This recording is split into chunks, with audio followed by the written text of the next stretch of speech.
फौजी अदालतों में सिविलियंस के ट्रायल से मुतालिक केस पर समाअत सुप्रीम कोर्ट के आईनी बेंच में आज जारी रहेगी। गुज़श्ता रोज 7 रुकनी बेंच ने साबिक चीफ जस्टिस जवाद एस खाजा की 26वीं आईनी तरमीम के फैसले तक केस मौखर करने की दरख्वास्त खारिज की। फौजी अदालतों को मुकदमात का फैसला सुनाने की इजाजत देने की हुकूमती इस्तदा भी मुस्तरद कर दी। दौरा चीन के दूसरे रोज वजीर आला पंजाब मरियम नवाज की बीजिंग में मसरूफियात। Minister of international department of central committee of communist party mister Liu Jianchao समेत दीगर आला सरकारी हुकाम से मुलाकात। गुज़श्ता रोज कैंसर के जदीद तरीका इलाज और मशीनरी लाने पर इतफाक हुआ। रोबोटिक ज़राई आलात का प्लांट लगाने और फ़ज़ाई आलूदगी की रोकथाम में ताउन के लिए भी मुफाहमत की यादाश्तों पर दस्तखत किए गए।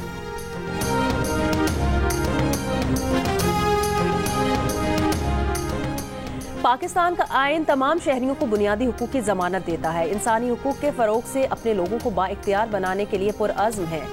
सदर आसिफ अली जरदारी का इंसानी हुकूक के आलमी दिन पर पैगाम। कहा, हुकूक के आलमी तहफ़्फ़ुज़ के लिए कानून और इंतज़ामी इस्लाहात कर रहे हैं।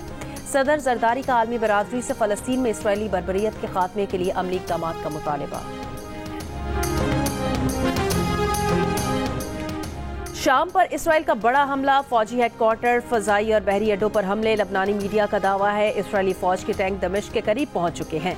इसराइल की शाम में 250 से ज्यादा अहदाफ पर हमले, हथियारों की डिपो, मिसाइल तैयारी की फैक्ट्रियों, दर्जनों लड़ाका तैयारों और बहरी जहाजों को तबाह कर दिया। दमिश्क के करीब हसास रिसर्च मरकज में आग भड़क उठी। शाम में कब्जे को तौसी देने पर सऊदी अरब, ईरान, इराक और कतर की इसराइल की मजम्मत।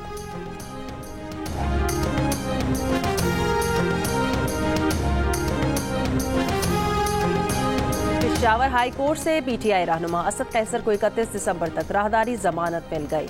अदालत का असद कैसर को गिरफ्तार न करने का हुक्म। चीफ जस्टिस इश्तियाक इब्राहिम ने असद कैसर की दरखास्त पर समाअत की।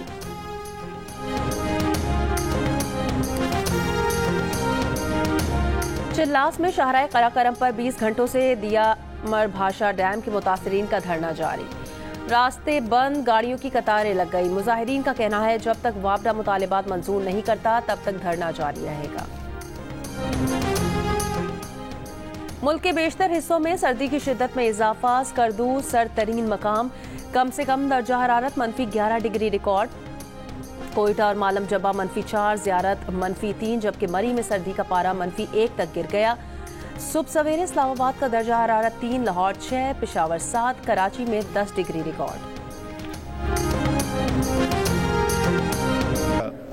Good news with my Pakistani brothers and sisters. Just a while ago, I had a telephone call with my brother, Prime Minister of Lebanon, and requested him for immediate help. About 250 Pakistani pilgrims are stranded in Damascus because the airport is closed and they want to return back to Pakistan as early as possible. शाम में फंसे पाकिस्तानी की वापसी के लिए वज़ीर-ए-आज़म शहबाज शरीफ का लेबनानी वज़ीर-ए-आज़म से रब्ता। हम वतनों की बहिफाजत वापसी के लिए मदद मांग ली। लेबनानी वज़ीर-ए-आज़म ने तमाम पाकिस्तानियों को वीज़े जारी करने का यकीन दिला दिया। कतर के कौमी दिन की तकरीब में खिताब के दौरान वज़ीर-ए-आज़म ने कहा कि इस वक्त 300 से 250 पाकिस्तानी वहाँ फंसे हैं और शाम के तमाम एयरपोर्ट्स बंद हैं। वहाँ फंसे पाकिस्तानियों की सिर्फ लेबनान के जरिए ही वापसी मुमकिन है। कतर के कौमी दिन पर गुफ्तगू करते हुए कहा कि अमीर कतर पाकिस्तान में मुख्तलिफ शोबों में सरमायाकारी में दिलचस्पी रखते हैं। पाकिस्तान से IT और मसनूई ज़हानत के शोबे में तरबियत याफ्ता नौजवानों को कतर भेजेंगे। पाकिस्तान अमीर कतर के दौरे पाकिस्तान का मुंतज़िर है।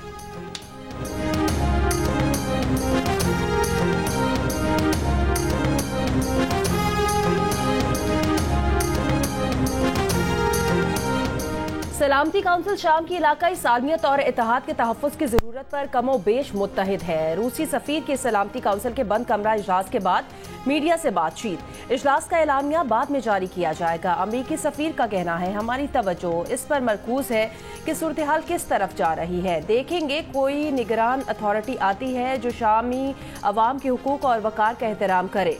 इसराइली मंदूब ने सलामती काउंसिल को खत में लिखा कि गोलान की पहाड़ियों में इसराइली इकदाम महदूद और आर्जी हैं। इसराइल शाम के मुसल्लह गिरोहों की लड़ाई में मुदाखलत नहीं कर रहा। हमारे इकदाम अपनी सिक्योरिटी के लिए हैं।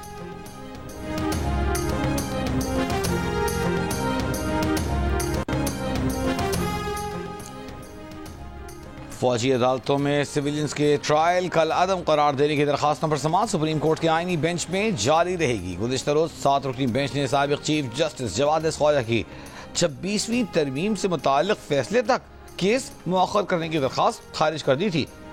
20,000 रुपए जुर्माना भी उन पर आयद किया गया था। फौजी अदालतों को मुकदमा का फैसला सुनाने की इजाजत। नवंबर में 2.3 अरब डॉलर तरसीलात ज़र भेजने पर बैरून मुल्क मुकीम पाकिस्तानियों के मशकूर हैं। वज़ीर आज़म मियां मोहम्मद शहबाज शरीफ की तरसीलात ज़र में रिकॉर्ड इजाफे पर कौम को मुबारकबाद। कहा, नवंबर 2024 में गुज़श्ता बरस के मुकाबले तरसीलात ज़र में 29% इजाफा हुआ। तरसीलात ज़र में इजाफा बैरून मुल्क मुकीम पाकिस्तानियों की हुकूमत की पॉलिसीज पर एतमाद का आकाश है। गुज़श्ता बरस के मुकाबले में रवां माली साल के पहले 5 माह तरसीलात ज़र 33.6% बढ़ी। हुकूमती मौशी टीम की काविशें रंग ला रही हैं। 24 नवंबर के एहतजाज में बानी पीटीआई, बुशरा बीबी, अलीमा खान, बैरिस्टर गौहर और दीगर रहनुमाओं के दरमियान तकरार। तोशाखाना 2 की समाअत के मौके पर बुशरा बीबी ने बानी को बताया कि एहतजाज में पंजाब से कोई नहीं आया। इस मौके पर बैरिस्टर गौहर ने मुदाखलत करते हुए कहा कि पंजाब से 5,000 लोग गिरफ्तार हैं, वहाँ पार्टी के खिलाफ क्रैक डाउन किया गया।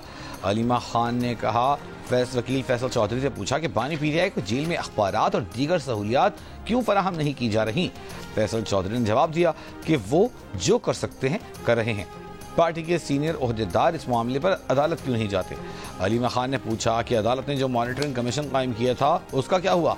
मिसाल यूसुफजई ने मॉनिटरिंग कमीशन रोकने का इल्जाम फैसल चौधरी पर ही आयद कर दिया, जिस पर फैसल चौधरी ने जवाब दिया कि कमीशन अदालत ने कायम किया था वो कैसे रोक सकते हैं। जरा के मुताबिक इस गुफ्तगू में बानी पीटीआई ने कहा कि पंजाब में फस्तायत की वजह से लोग खाइफ हैं, डरे हुए हैं। डी चौक एहतजाज के दौरान हमारे 200 लोग लापता हैं।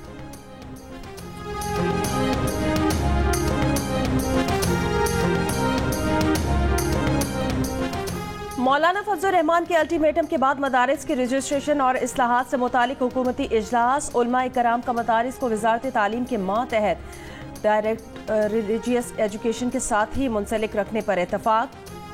अल्लामा ताहिर अशरफी ने कहा कि हुकूमत को अगर ये मामला दरपेश है कि वो 10,000 बंदा ले आएंगे तो उलमा के इस्लामाबाद में इतने मदारिस हैं कि 25-30 हज़ार बंदा ले आएं।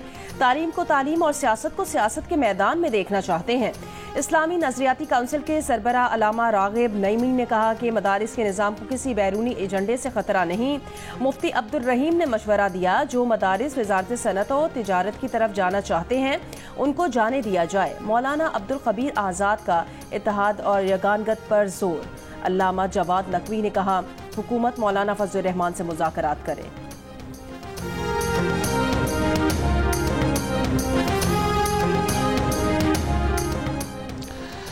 हुकूमत की मदारिस बिल पर कोई तजवीज़ कबूल करने को तैयार नहीं है। मौलाना फजल रहमान ने कहा है कि उलमा को उलमा के मुकाबले में लाया जा रहा है। IMF और FATF मदारिस पर कंट्रोल चाहते हैं, उलमा को तकसीम करने की साजिश हो रही है। कहा, हम तो मदारिस बचा लेंगे, हुक्मरान मुल्क बचाने की फिक्र करें। लाहे देने जा रहे थे। मुफ्ती तकी उस्मानी के रोकने पर रुके हैं। मुफ्ती तकी ने वफाक और तंजीमातुल मदारिस का इजलास 17 दिसंबर को बुला रखा है।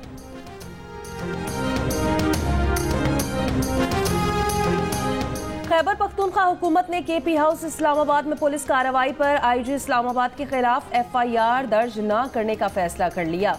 जराये के मुताबिक IG खैबर पख्तूनख्वा पुलिस और चीफ सेक्रेटरी ने वजीर आला को मुकदमा दर्ज न करने पर आमादा किया। बताया कि वाकया जहां हुआ वहां पर ही मुकदमा दर्ज किया जा सकता है। यहाँ मुकदमा दर्ज किया गया तो अफसरान के खिलाफ मुकदमात के लिए इसे जवाज बनाया जाएगा। कल को हमारे अफसरान के खिलाफ दीगर सूबों में मुकदमा दर्ज होंगे। जराये के मुताबिक मुकदमा इंदराज पर वजीर दाखिला मोहसिन नकवी ने IG KP से राब्ता भी किया था। केपी हुकूमत मुकदमे से मुतालिक सूबाई काबीना के फैसले पर अमल दरामद नहीं करेगी। काबीना ने आईजी इस्लामाबाद और 600 एहलकारों पर केपी में मुकदमा दर्ज करने का फैसला किया था। मुशीर इत्तलात केपी बैरिस्टर मोहम्मद अली सैफ ने कहा, कानूनी पहलुओं का जायजा ले रहे हैं, इसके बाद ही कोई एक्शन लिया जाएगा। और पाकिस्तान और जनूबी अफ्रीका के दरमियान सीरीज का पहला T20 इंटरनेशनल आज डरबन में खेला जाएगा। मैच पाकिस्तानी वक्त के मुताबिक रात 9 बजे शुरू होगा। बाबर आजम और शाहीन शाह अफरीदी की फाइनल 11 में वापसी का इम्कान है।